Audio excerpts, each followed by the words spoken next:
Hello friends, welcome back to my channel. तो अब क्या होता है कि आलिया और यिल्दिज़ ने ये सोचा है कि इस हसन अली से अपने शेयर्स, अपना जो हक है वो लिया जाए। तो दोनों कैफे में बैठी हैं और बात कर रही हैं कि अब इस चीज़ को कैसे निपटा जाए। तो आलिया उसे बताती है कि मेरे पास एक प्लान है। तो यिल्दिज़ कहती है मुझे बताना जिससे मेरे और जुनैद के रिलेशनशिप पे कोई आँच ना आए, क्योंकि मैं उसकी कॉस्ट पे कुछ नहीं करूँगी। आलिया कहती है तो ये सब कुछ हम अपने बच्चों के लिए कर रहे हैं। It could affect our children's future, तो उसके लिए हम सब कुछ कर रहे हैं, तुम भी ये चीज़ ध्यान रखो।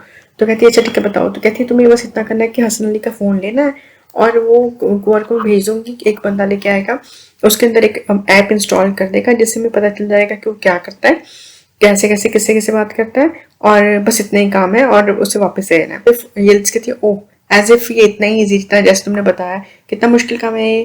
कहती है अच्छा तुमने मुझे ये काम दिया तो तुम खुद क्या करोगी, काय के साथ बैठ के बातें करोगी। तो अली कहती नहीं ऐसा कुछ नहीं है, मुझे तो और भी मुश्किल काम करना है। यिल्दिज़ कहती जैसे कि, तो उसे बताती है कि मुझे फाइनेंस बंदे का फॉलो करना है, पता करना है उसकी कुछ वीकनेसेस का है। वहाँ जो होता है काया के पास हसन आता है और उसे कहता है कि आपने क्या सोचा। तो काया कहता है मुझे किस बारे में क्या सोचना था। तो हसन कहता है अपने शेयर्स को बेचना था ना, उसके बारे में पूछ रहा हूँ मैं। तो कहता है मैं अभी ये सोच रहा हूँ कि मैं तो पेपर्स मांगे थे, मुझे पेपर्स अभी तक मिले नहीं है। हसन अली कहता है आपको पेपर्स क्यों नहीं मिले। तो काया कहता है मैं भी ये सोच रहा हूँ, खुद से पूछ रहा हूँ कि मुझे पेपर्स आखिर क्यों नहीं दिए गए। तो यिल्दिज़ फिर से कहती है आलिया से कि अब बहुत होगी बोरिंग बातें, मुझे बताओ कुछ एंटरटेनिंग से, तुम्हारा और काया का क्या चल रहा है, तुम दोनों शादी करोगे। तो कहती है हमने अभी सोचा नहीं इस बारे में। यिल्दिज़ कहती है कि ठीक है तुम लोगों ने शादी तो पहले भी कर ली है, वो तुम्हारे साथ फन करना चाहता होगा सिर्फ। आलिया कहती है मैं ऐसी लेडी हूँ जैसे फन, जिसके साथ फन किया जाए। यिल्दिज़ कहती है नहीं मैंने इसलिए नहीं कहा, मैंने इसलिए कहा कि तुम दोनों एक दूसरे को अच्छे लगते हो ना, इसलिए मैंने कह दिया। वहाँ जो कुंवर है वो ऑफिस आता है और अकाउंटेंट के बारे में पता करता है कि फाइनेंस का कौन बंदा है। तो उसे एक बंदे का नाम पता चलता है कि एक मिस्टर बिलाल है जो फाइनेंस को देखते हैं। अब यहाँ पे एक नया करेक्टर ऐड हुआ है। तो जुनैद की सेक्रेटरी आके बताती है कि आपके पास कोई मिलने आया है। तो कहता है कौन है। तो कहती है फेजा ही है कोई। तो कहता है अच्छा फेजा, ठीक है उसे आने दो। तो ये कोई फेजा है जो जुनैद की एक्स गर्लफ्रेंड है और उसके पास आई है काम लेने। तो जुनैद तो वैसे पहले इंटरेस्टेड नहीं होता कि उसकी एक्स है, इसलिए वो थोड़ा हेजिटेट करता है, पर फिर कहता है कि चलो ठीक है हम फ्रेंड्स तो हैं ही, मैं अपने डिपार्टमेंट से बात करूंगा और अगर ऐसी कोई वैकेंसी होगी मैं तुम्हें ज़रूर बता दूंगा। कहती है कि उसके बेटे की तबीयत ठीक नहीं रहती, उसे उसका खर्चा उठाना होता है एंड ऑल, तो इसलिए मैं काम लेने आई हूँ। तो उसे बताती है कि उसे कुछ ऐसी प्रॉब्लम है, तो उसकी थेरेपीज वगैरह चलती है तो उसका खर्चा होता है। तो वो कहता है कि मैं तुम्हारी पर्सनल लाइफ में इंटरफेयर नहीं करना चाहता, पर उसके फादर। तो कहती है हम दोनों ऐसे सेपरेट हो गए हैं और उसका सारा ध्यान मैं ही रखती हूँ। वहाँ यिल्दिज़ जो है वापस आई थी हसन अली के पास और आके कहती है कि मुझे रियलाइज हुआ कि मैं कितनी गलत थी, आप मुझ पे चिल्लाए तो मैं रिलैक्स नहीं हो पाई, तो मैं इसलिए आपके पास आ गई हूँ। तो हसन अली कहता है तुम्हें 2 घंटे लगे ये बात समझने में। तो आके उसे बताती है कि ऐसे हमें जो भी हुआ मैं नहीं चाहती इससे फैमिली की हारमोनी डिस्टर्ब हो, तो आप काइंडली घर आइए, डिनर करते हैं। तो कहता है तुम्हें ऐसे समझदार देख के मुझे अच्छा लग रहा है, मैं नहीं चाहता तुम कल किसी स्कैंडल में फंसो। तो आगे कि अगर स्कैंडल में फंसोगी तो हम किसी और तरीके से बात करेंगे। तो जुनैद उससे पूछता है फैजा से कि तुम्हारा बेटे की क्या उम्र है। तो वो कहती है 5 साल। तो कहता है तो हमारे अलग होने के इमीडिएटली बाद तुमने शादी कर ली। तो कहती है हाँ मैंने इमीडिएटली शादी कर ली थी। इतनी देर में यिल्दिज़ आए थे जुनैद के पास और उस वहाँ पे फैजा निकल ही रही होती है और उससे मिल रही होती है। तो जुनैद दोनों को इंट्रोड्यूस करवाता है। वो जब चली जाती है तो उससे पूछते हैं यिल्दिज़ ये कौन थी। तो जुनैद बताता है मेरे साथ यूनिवर्सिटी में थी ये, पर अब मेरे पास काम लेने आई है, तो अब उसके बेटे का ट्रीटमेंट चलता है। फिर वो बताती है कि मैंने तुम्हारे फादर को घर पे इनवाइट किया है। तो तुमने ऐसे अचानक से क्यों कर लिया इनवाइट, कि तुम्हें मेरे फादर ने कहा था कि ऐसा कुछ करो, क्योंकि उन्होंने मुझे भी कहा था, मैंने इस चीज़ के लिए साफ मना कर दिया। तो कहते नहीं मुझे उन्होंने ऐसा कुछ नहीं कहा, मैंने खुद से इन्वाइट किया। तो वहाँ जहरा जिम में आती है और कुंवर के बारे में पूछती है, वो उसे दिखता नहीं है। तो अमीर उसे थोड़ा डांट देता है कि तुमने मेरे भाई को क्या समझाया, वो मेरा भाई है, कभी उसके साथ होती हो, फिर कहती मैं शादी करूंगी, फिर शादी किसी और के साथ कर लेती हूँ, जब वो चला जाता है फिर आ जाती हो। तो ऐसा तुम्हें लगता है वो कि जब भी मर्जी उसके पास आ जाओ। तो जहरा को काफी बुरा लगता है कैसे बात कर रहा है मेरे साथ। फिर हसन जो है सादिक को पता मेरे लिए एक बोट का इंतजाम करो, फरीदे को उसमें घुमा के उसे इम्प्रेस करना चाहता हूँ। तो वहाँ अब आलिया और कुंवर है। तो जो कुंवर है वो पता लगा क्या है कि बिलाल एक बंदा है जो फाइनेंस को देखता है और उसको फॉलो करने के लिए बोला होता है आलिया ने। तो वो पूछती है कि क्या पता लगा तुम्हें। तो कहता है मुझे ये पता लगा कि वो मैरिड है और उसका कोई अफेयर भी है जिसके बारे में उसकी वाइफ को पता नहीं है। तो कहती तुम उसका एड्रेस वगैरह लेके आए, वो कहाँ रहता है। तो कहता है कि यहाँ पे एक इंटरेस्टिंग बात है कि उसने अपने दोनों एड्रेसेस कंपनी में दे रखे हैं जो उसके घर है। तो यहाँ पे उन्हें समझ आना चाहिए था कि कोई बंदा जिसके इलीगल अफेयर है वो क्यों दोनों एड्रेसेस देगा कंपनी में। चलो एनीवेज, तो वाले के तुम्हारा यिल्दिज़ के घर जाओ उसे प्रोग्रामर को लेके, और उसका हसन अली के फ़ोन में वो ऐप इंस्टॉल करवाओ। वहाँ जो ज़हरा है वो इतनी ज़्यादा जेलस हो चुकी है जिम की बात से कि वो आके वो मेरे को कहती है कि मुझे भी वहाँ हायर कर लो अपने जिम में। तो कहती तुम वहाँ क्या करोगी? तो कहती है वही करूंगी जो वो दोनों करते हैं। तो उमेर कहता है कि उनके पास तो जॉब नहीं थी तो मैंने इसलिए जॉब ली है। तो कहती है मैं भी तो जॉब लेसी हूँ, मुझे भी दे दो, मैं भी क्लाइंट कोऑर्डिनेशन ये पब्लिक रिलेशन ये वो कर लूंगी।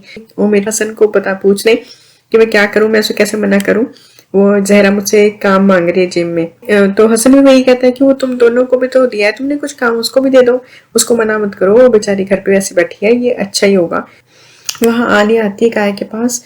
तो वो दोनों रिपोर्ट्स वगैरह देख रहे होते हैं। तो उसे कहती है कि मेरी दिमाग में कुछ प्लानिंग है। तो काया कहती तुम क्या करना चाहती हो, क्या प्लानिंग है तुम्हारे दिमाग में? तो उसे पता नहीं है कि वो दोनों उसका फोन लेके कुछ ऐसा करना चाह रही है। तो कहती है ऐसा कुछ नहीं काया, कि मैं कोई ट्रिक्स वगैरह नहीं कर रही, कि आखिर ये हमारा भी तो हक है ना कि हमारे साथ वो गलत कर रहा है। तो अब आलिया फिर से काया से पूछती है कि क्या इसके बाद क्या प्लानिंग है हमारी। तो कहता है कि हाँ ये प्रॉब्लम सॉल्व हो जाए, शाइका के शेयर्स का हो जाए, फिर हम कहीं वेकेशन पे चलेंगे। तो उसके दिमाग में फिर से यिल्दिज़ वाली बात आती है। कहती है अच्छा तो वेकेशन पे चलना है मेरे साथ बस। तो उसे ऐसा वो फील करवाता है कि उसने उसके साथ शादी नहीं करनी, उसके साथ वेकेशन पे जाना है, एंजॉय करना है, दैट्स इट, कोई फ्यूचर प्लान्स नहीं है सच, उसे ऐसा लगता है। तो वहाँ क्या होता है कि हसन अली यिल्दिज़ के घर पे आता है। साथ ही कहते हैं फ़ोन के आपका फ़ोन बाहर रह गया था, वो फ़ोन अपनी पॉकेट में डाल देता है। यिल्दिज़ देख लेती है कि उसने फ़ोन पॉकेट में डाल दिया। तो कहती है कि वो डर जाती है कि अब मैं फ़ोन कैसे निकालूं। तो भाग के जाती है, आलिया को कॉल करती है कि उसके पास फ़ोन है और उसने पॉकेट में डाल रखा है। अब ये चीज़ वो डरते डरते बात करती है आलिया, क्योंकि वो काया के पास है और काया को ये बात पता नहीं चलनी चाहिए। ये सब तुम फ़ोन तो उससे लो, कुछ तो करो। आलिया कहती है क्या मैं उसे कॉल करूँ हसन अली को? तो यिल्दिज़ कहती है कॉल करने से क्या होगा, वो कॉल पे बात करके फिर से फ़ोन बीच में रख देगा। तो मैं अब उसके कपड़े उतरवाऊँ क्या? यिल्दिज़ रूम के टेम्परेचर से इंक्रीज कर देती है, तो अब सबको बहुत ही गर्मी लगने लग जाएगी। तो वो कहती है, यिल्दिज़ कहती है कि आप अपना जो जैकेट है उतार दो, आप जैकेट पहन के क्यों बैठे हैं? तो वो उतारता नहीं है, पहले तो बार इंसिस्ट करती है तो वो उतार देता है। तो वो रख के आती है, वहां से फोन निकालती है और वहां से विंडो से बाहर कुंवर बाहर ही खड़ा होता है, उसे फेंक देती है और सबको कहती है चलो बाहर बैठते हैं। तो सारे कहते हैं तुमने ये पहले क्यों नहीं सोचा, बाहर बैठने का तो आइडिया बहुत ही अच्छा है, बाहर तो बहुत ही अच्छा लगेगा। तो सारे बाहर बैठ जाते हैं। तो इतनी देर में क्या होता है कि सादिक आता है और कहता है कि बिलाल आपको कॉल करा, वही फाइनेंस वाला बंदा, और आपका फोन लग नहीं रहा। तो कहता है अच्छा। हसन कहता है वो मेरा फोन ना मेरी जैकेट में है। तो ये से डर जाती है, कहती मैं लेके आती हूँ, मैं लेके आती हूँ, मैंने रखा है। बाहर जाती है गेट के कि जल्दी आओ, फोन वो अभी फोन में अभी इंस्टॉल करे होते, अभी इंस्टॉल नहीं हुई होती। तो कहती है कुंवर जल्दी दो, वो फोन मांग रहे हैं। तो कहते हैं अभी फोन में इंस्टॉल नहीं हुआ, अगर अभी निकाल दिया तो सारा खत्म हो जाएगा हमारा काम। तो कुंवर कहते तुम मेरा फोन ले जाओ, ये दे दो, उसे कुछ नहीं पता चलेगा। तो वो फोन लेके चली जाती है कि हमारे दोनों का फोन सेम है, तुम ये ले जाओ।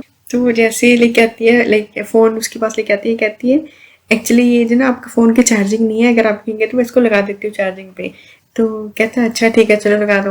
वो लेके जा ही रहती है कि तभी उसे कॉल आ जाती है, एक और की कॉल फोन पे। हसन कहता है ले आओ वापस, बहुत जरूरी कॉल है ये। तो कहती है ये बंद हो जाएगा जब जैसे आप पिक करेंगे। तो सुनता नहीं है, उठा लेता है। फिर जैसे आता है कुंवर का फोन है ना, तो उसे कोई गालियां निकाल रहा होता है कि तुमने कैसे काम किया है। कहता है क्या ये नॉनसेंस है, मैं बिजनेस मैन हूँ, मैं ये सब कुछ नहीं करता, कौन है ये? तो वो लेके जाती है, फोन चार्जिंग पे लगा देती है। तो इतनी देर में उसका काम हो जाता है। तो कुंवर आता है और वो फोन रखने के लिए आ रहा होता है, तो सामने सादिक बैठा होता है। इतनी देर में हसन फिर से आवाज देता है सादिक को कि मेरा फोन लेके आओ। तो यिल्दिज़ फिर से खड़ी जाती है, कहती मैं लेके आती हूँ। तो कहते तुम्हें क्या हो रहा है बार बार, जब भी मैं फोन मंगवाता हूँ तो मुझे खड़ी हो जाती हो, सादिक है ना वो ले आएगा।